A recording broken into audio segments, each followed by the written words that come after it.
Deixamos a CGTP, vamos então à entrevista de José Sócrates. Escolheu precisamente a imagem da semana, esta entrevista ao jornal Expresso, podemos ver, é a imagem escolhida para a imagem da semana, é uma entrevista de José Sócrates à revista do jornal Expresso, uma longa entrevista e com alguns aspectos, eu diria sui generis, até a linguagem que usa José Sócrates é algo diferente. Por exemplo, chama-lhe de bandalho, incomodou a forma como ele abordou? Há um amigo meu que hoje me lembrou que não nos ofende, ninguém nos pode ofender sem o nosso consentimento. A frase é de Eleanor Roosevelt. Mas devo dizer o seguinte, essa linguagem não é nova em José Sócrates. Cada um escolhe a linguagem que entende e usa as palavras que estão de acordo com a sua personalidade. Eu julgo que o que interessa para Portugal e para o sistema político português é saber as razões pelas quais José Sócrates terá dado esta entrevista que aparece num contexto de movimentação que não é escolhido ao acaso. José Sócrates aparece a lançar um livro sobre a tortura. José Sócrates dá esta entrevista. José Sócrates foi a um programa de televisão no sábado à noite. José Sócrates tem cá Lula da Silva para apresentar o seu livro. Fez um jantar com ministros do seu governo no sábado à noite. Será tudo isto por acaso? Não acredito. Acho que José Sócrates, por outro lado, não faz isto concertado com António José Seguro. Acho que há aqui, de facto, uma triarquia, há aqui uma troika, se quiser, António José Seguro, António Costa, José Sócrates, que vai lutando pelo espaço no presente e futuro do Partido Socialista. José Sócrates, falámos aqui a semana passada em como António Costa ainda pode querer disputar a liderança António José Seguro. Mas quando se pensa na razão pela qual José Sócrates faz isto, vamos ver o seguinte, será que alguém que tem ambições políticas insulta membros do governo estrangeiros, o centro-direita, ou diz mal até das elites aristocráticas do seu partido, a que chama aristocráticas, diz o que diz também do Presidente da República? Quer dizer, ele dispara em todos os sentidos e com uma linguagem como referiu, pronto, que eu não vou qualificar, mas muito sui generis, pelo menos. E, portanto, uma pessoa que faz isto, ele dá arte de que não precisa de ninguém. Há muita confabulação sobre os rendimentos de José Sócrates, se está bem na vida, se não está, isso é com a vida dele. Eu não sou nem investigador, não sou jornalista, não sou juiz, não sou polícia, não tem a ver com isso. Tem a ver é com a atitude dele. Ele tem o ar em que diz, eu não quero saber de nada, eu ataco todos, eu não preciso de ninguém. Ele chega a dizer, eu não devo candidatar-me a presidenciais nenhumas porque não estou para depender outra vez do favor popular. Ou seja, o favor popular que são eleições. Portanto, há uma atitude de distanciamento de José Sócrates em relação a tudo e todos, que pode ter dois tipos de consequências. Mas é estratégico, na sua opinião? Pode ser, porque há uma atitude que é, isto é mesmo verdade, afasta-se, não quer saber de nada. Há outra que é correr por fora um pouco do sistema político na sua configuração atual, dos seus dirigentes, dos seus termos de funcionamento. Eu acho que José Sócrates demonstra com a sua linguagem um síndrome muito grande da falta de poder, de ter perdido o poder. Vê-se que ele fala sempre, foca sempre naquela época, em temas daquela época. É um pouco estranho. Alguém quer projetar-se para o futuro, vir dar uma entrevista a repisar os temas mais difíceis para si próprio. É original, pode dizer assim, é sintoma de coragem? Não sei.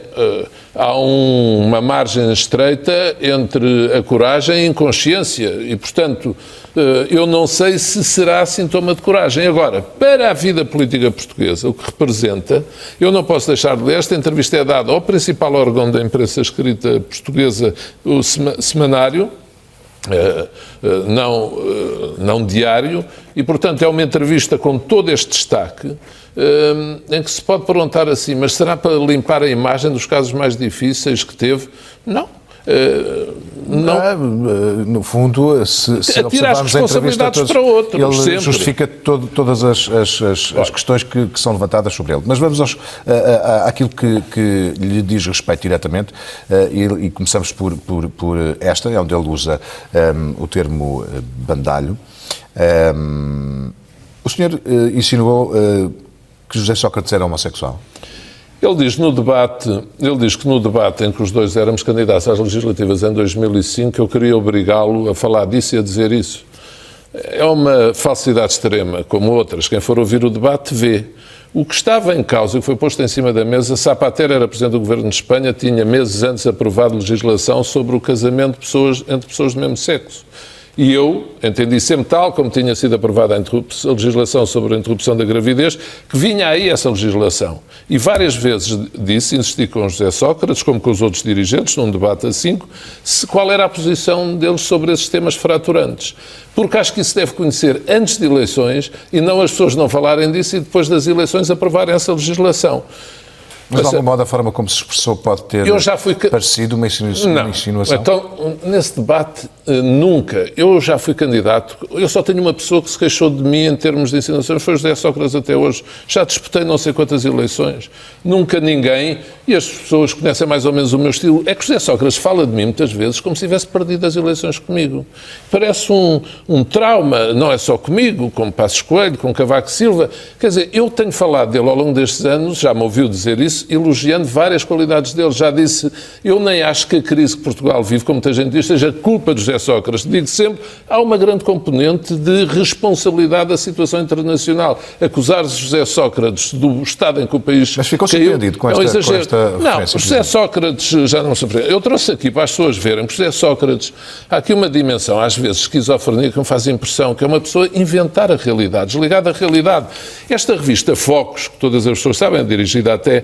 Pronto, o setor soarista do PS sempre teve aqui opiniões muito de apoio, que em 2004, quando José Sócrates concorre à liderança do PS, com Manuel Alegre e João Soares, a vida secreta de José Sócrates, em que todos estes temas de que ele fala aqui, ligações perigosas, a casa, até põe uma fotografia dele comigo, está aqui, olha, a casa da Rua Castilho, isto é agosto de 2004, eu estava como Primeiro-Ministro. Ele estava a disputar a liderança do PS. E estas histórias todas, e da casa e se tinha dinheiro, e da herança, e da família, e tudo isto, aparece tudo aqui. E das sociedades, e Sócrates, o animal feroz, e aparece aqui, curiosamente. Mas é disso que ele se queixa, que houve uma campanha. Pronto, mas é que a campanha pessoal. Não é do centro-direita. Isto vem na altura em que ele disputa a liderança do PS. As respostas de Sócrates. Começou por jurar nunca ter sido empresário, só depois de muita insistência conseguiu recuperar a memória. Porque já em 2004, perguntado pelo jornalista se foi sócio de alguma empresa, não, nunca. A pergunta é ofensiva. Aquelas respostas dele. Passado uma hora, estava a lembrar se tinha sido sócio de uma empresa com o Armando de Var, uma empresa de combustíveis, e com outras pessoas. Isto é a constante do comportamento de José Sócrates ao longo dos anos. Ele, nessa entrevista, chega a acusar-me de ter inventado, por exemplo, ou criado, ou lá o que ele diz, o caso Freeport.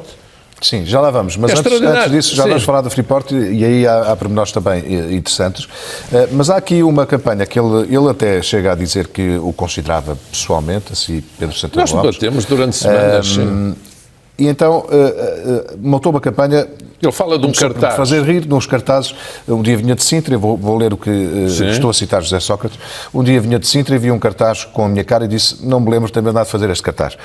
Dizia mais ou menos: você conhece bem este tipo. Ora, depois era assinado pela JST. José Sócrates terá ligado a Miguel Relvas e terá sido Miguel Relvas que terá dito, porque... Fui eu e os brasileiros. Exatamente. Sim. Isso é verdade? Não. Eu, em relação a esse cartaz, assumo total responsabilidade. E com orgulho. Se as pessoas tiverem... Eu já tive a minha cara em muitos cartazes de partidos da oposição. Já depois, já quando não exercia nenhumas funções públicas ou políticas, continuavam a pôr o Bloco de Esquerda, nomeadamente, julgo eu, não me ofendi com isso. E eu acho que fizemos muito bem em pôr esse cartaz. Porquê? As pessoas não se lembram, mas quando elegeram José Sócrates, a maioria dos portugueses praticamente não conhecia. Todas estas histórias, ou muitas destas histórias, foram aparecendo posteriormente. E a questão foi, quando elegeram Durão Barroso, sabiam quem era Durão Barroso. Quando me elegeram a mim, há 20 anos estava na vida política. Quando Sampaio dissolve a Assembleia, Sócrates é eleito líder do PS nessa altura e ganha as eleições logo a seguir. E a pergunta que é feita é, tem a certeza que conhece esta pessoa? Vai eleger, disputa as eleições para Primeiro-Ministro? Porquê? Porque ele não aceitava debates. Ele só aceitou participar num debate a sós comigo. E eu desafiei-o para mais debates. E, portanto, o que eu queria é que as pessoas conhecessem as suas opiniões, as suas posições e o seu percurso de vida. As pessoas não sabiam sobre José Sócrates praticamente nada. Sobre mim sabiam tudo. E eu acho que as pessoas, então, antes de se eleger um Primeiro-Ministro, um Presidente da República, têm que saber. As pessoas, bem, sobre mim, eu nem falo. José Sócrates é muito curioso na altura. José Sócrates reagiu ou demarcou-se. Eu não gosto de falar desses temas da vida pessoal. Não gosto mesmo.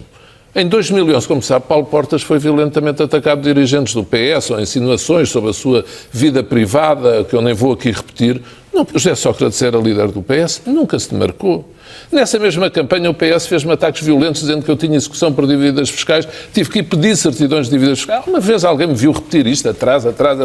Nunca ninguém. E ele repete os próprios argumentos que ele considera ofensivos e caluniosos contra ele próprio. Está sempre a repetir as histórias. O que é uma coisa psicologicamente curiosa. Ele, aliás, eu considero... Há uma vitimização aqui? Sim, eu considero algo revelador. Uma pessoa que é licenciado, enfim, nos termos que conhecemos em engenharia, escolher para tema de dissertação a tortura.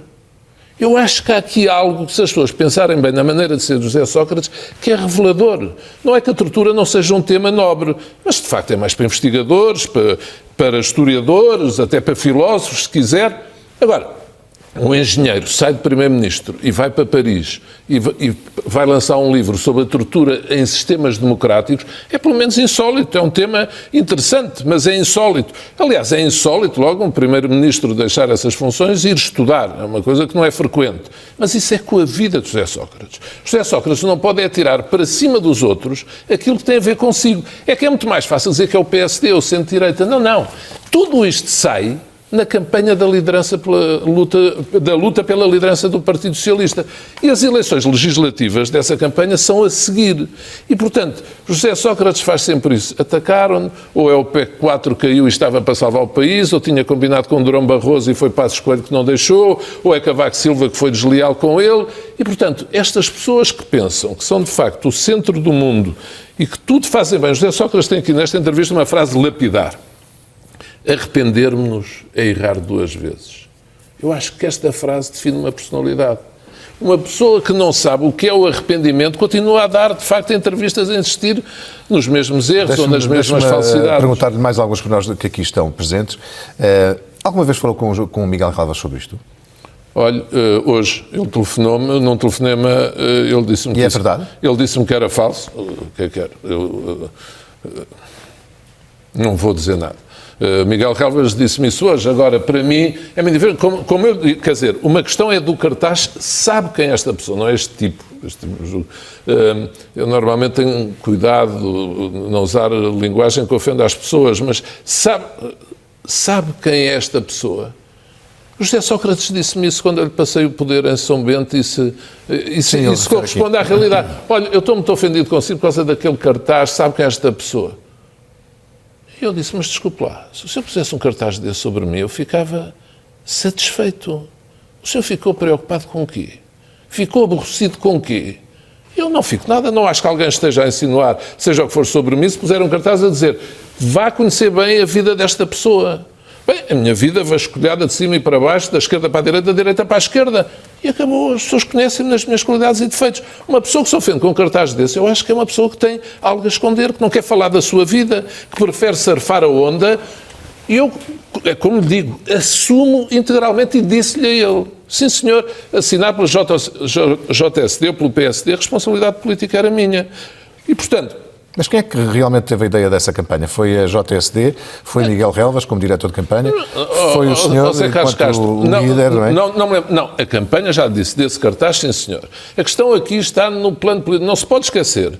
Nós estávamos numa altura absolutamente louca em que Sampaio dissolveu a Assembleia a meio e, portanto, fomos para eleições em que o próprio José Sócrates nem esperava. Ele até disse já numa entrevista que por ele tinha estado mais tempo na oposição a preparar-se para ir para o poder.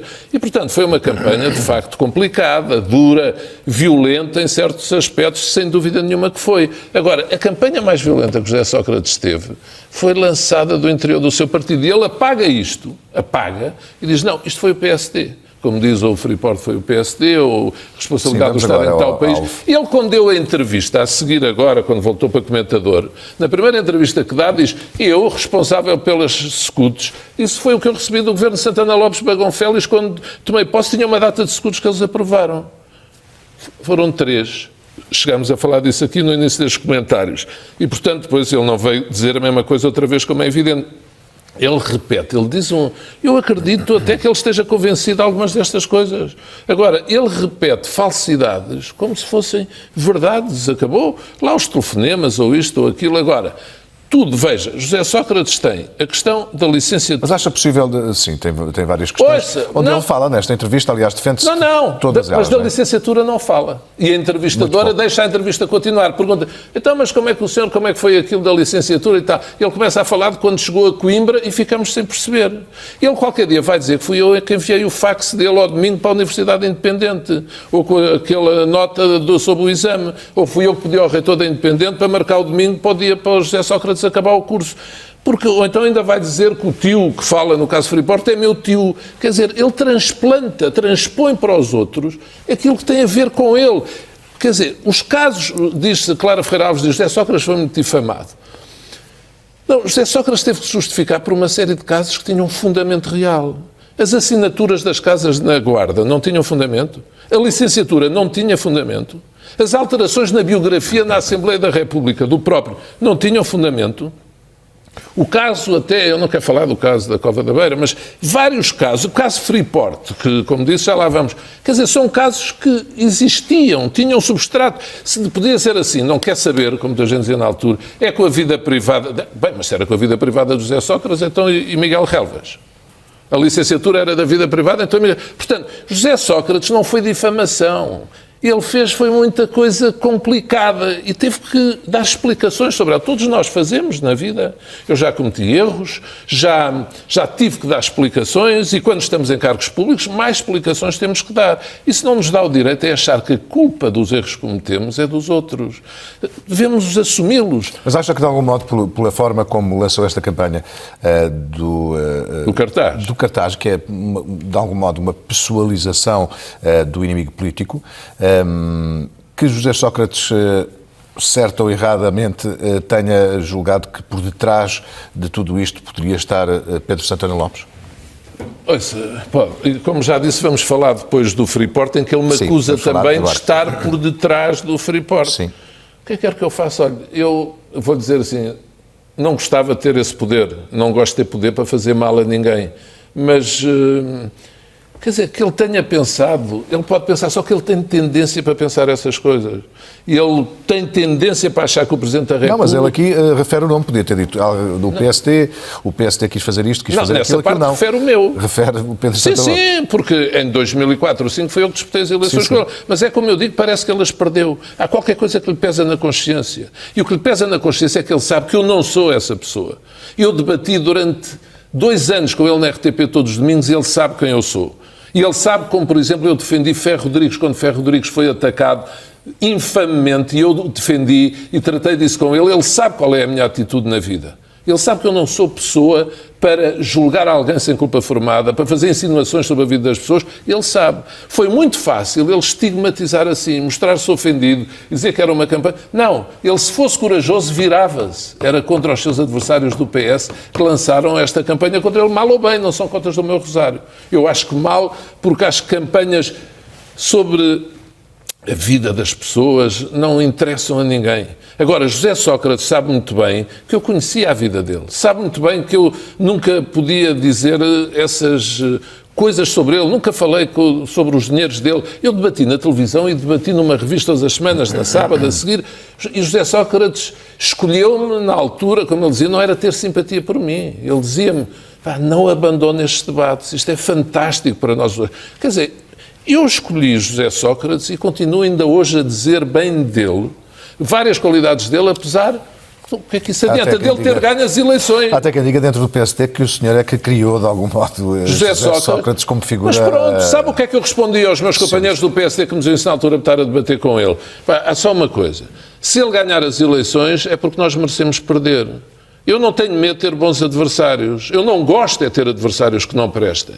E, portanto, José Sócrates estar a debater comigo, e toda a gente diz que eu tenho jeito para oratório, para falar ou para debater, depois diziam, mas não preparava tanto os debates quanto José Sócrates. Ele era deputado na Assembleia, eu era Presidente da Câmara de Lisboa, fazia 1000 coisas, não tinha o tempo que ele tinha, ele próprio nos dizia todos os dias, ele preparava os seus debates. Agora, ele ganhar eleições por ter um debate ao domingo, eu já vi tanta gente ter espaços semanais que nunca ganhou eleições. espaços semanais de comentários, de análise, seja o que for. Não é por isso. José Sócrates beneficiou na altura e, bem, ele fez o que tinha a fazer da decisão de Jorge Sampaio. Apanhou o PSD em contraciclo, depois da saída de Durão Barroso, a meio da legislatura, bomba, saltou, ganhou. E bem, e eu considero que José Sócrates, como Primeiro-Ministro, teve várias qualidades. Sabe comandar, sabe dirigir. Agora, acho que ele devia ver-se ao espelho e ver que está... Ele disse dele próprio uma vez que era um animal feroz. Eu acho que ele está a ficar raivoso. Fala com raiva.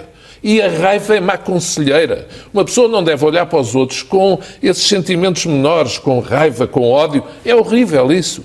Devemos procurar ver nos outros as qualidades e os defeitos. Eu por mim, continuei a agir com José Sócrates, quer enquanto líder parlamentar em 2008, quer em momentos difíceis da vida que ele atravessou, como se a nossa relação pessoal continuasse a existir. Mesmo não tendo resposta. Nunca mais falaram sobre este assunto? Não.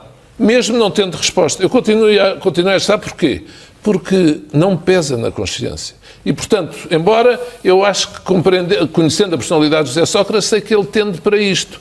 Como vamos ver no caso Freeport. É extraordinário. Vamos ver agora, então, este caso do Freeport. Enfim, muito se escreveu sobre o Freeport e publicou também em televisão. Na altura estava na TVI e acompanhei de perto este processo. Há um momento em que o José Sócrates, nesta entrevista,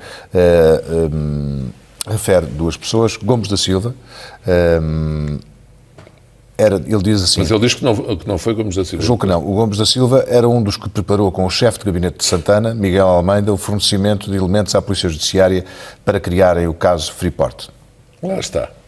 Ou seja, o caso Freeport, diz ele, nasce em 2004 porque pessoas ligadas a mim teriam dado à Polícia Judiciária elementos que levaram ao processo Freeport. Bem, mas para os portugueses nos estão a ouvir se lembrarem, o Freeport foi licenciado, tenho aqui o decreto-lei, pelo governo Guterres, com José Sócrates como Ministro do Ambiente, em 17 de março de 2002. Ainda muito antes disso. Tudo o que foi investigado depois, se o tio falou, se o tio não falou, se os ingleses falaram, se houve comissões, as reuniões, as gravações, quem era o Pinóquio, quem não era o Pinóquio, isso são factos.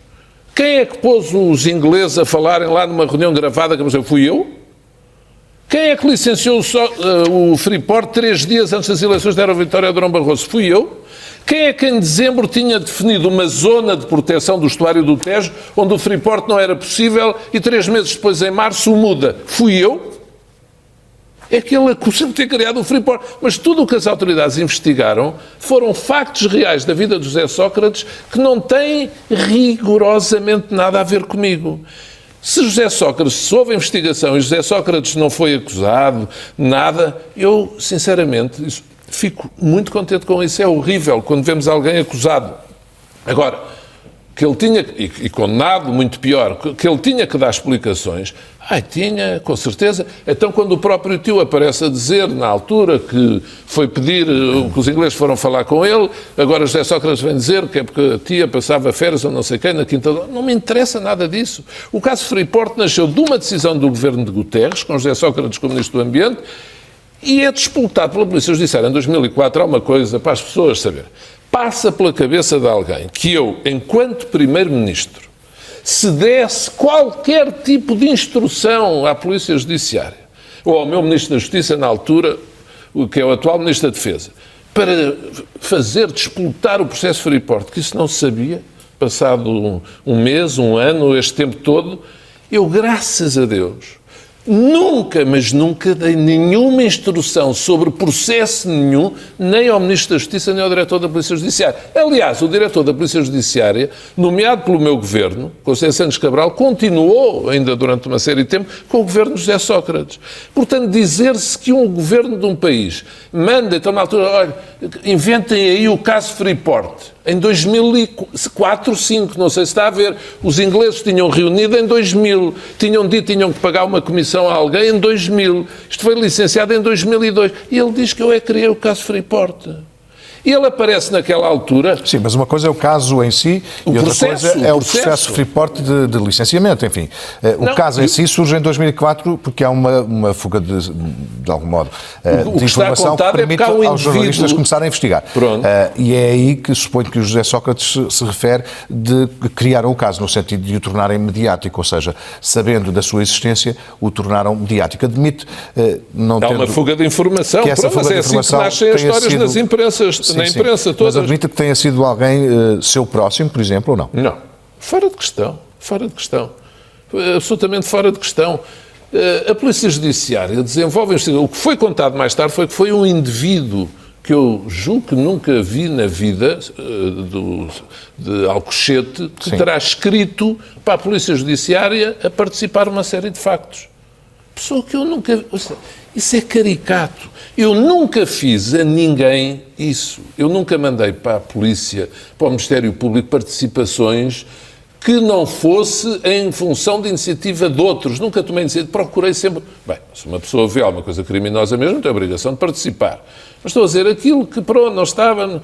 Não estou a falar de corrupção, não seja o que for. Agora, coisa de licenciamentos e que saber se violava o PDM, não violava o PDM, eu nunca participei. Procurei resolver. Sabe porquê? Porque uma pessoa, quando toma essas decisões sobre outras, tem que seguir um critério básico. Pensar na família dessas pessoas para além do próprio. E quem é que deseja a outrem ser perseguido pela justiça, ser arguído, ser condenado ou ir para a prisão? Quem é que deseja?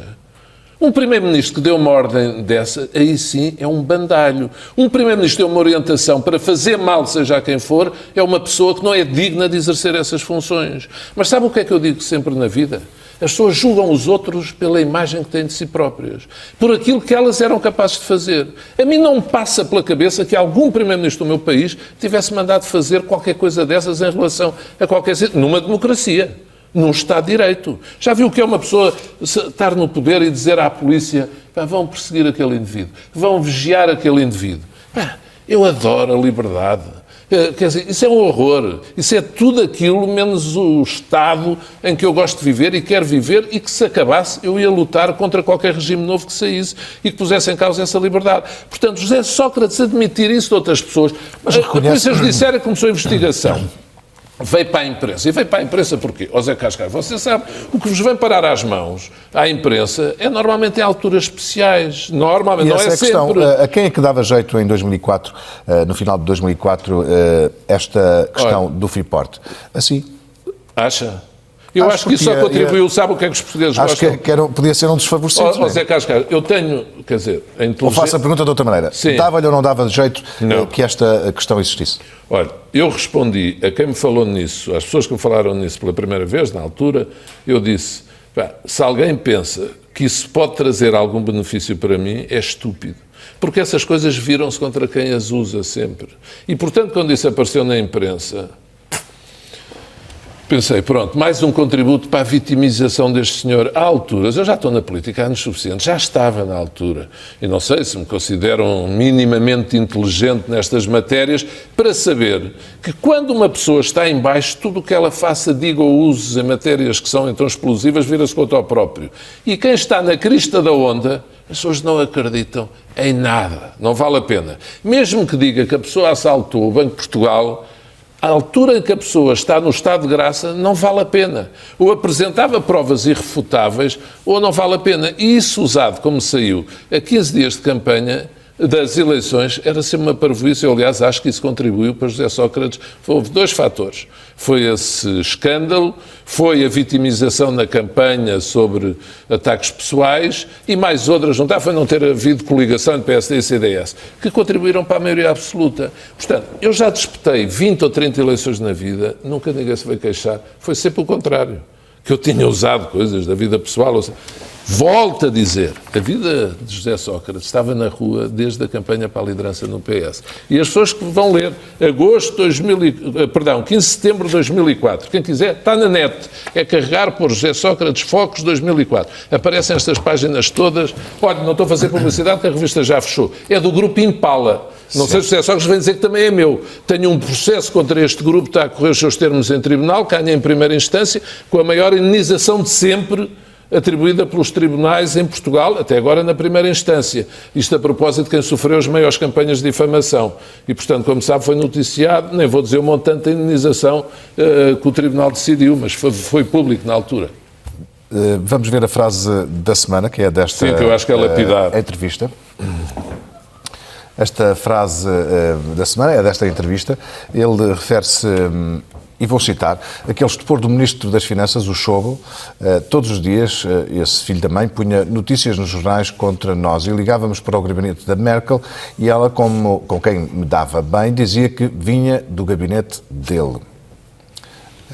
Pronto. Isto é algo surpreendente, esta frase também. Mas eu acho que a maneira de ser, eu não vou dizer a maneira de ser, não gosto de julgar, o estado em que José Sócrates está define-se nesta frase. Uma pessoa que foi primeiro-ministro de um país ataca um ministro das Finanças atual do governo de um grande aliado nosso, desta maneira, chamar-lhe filho da mãe.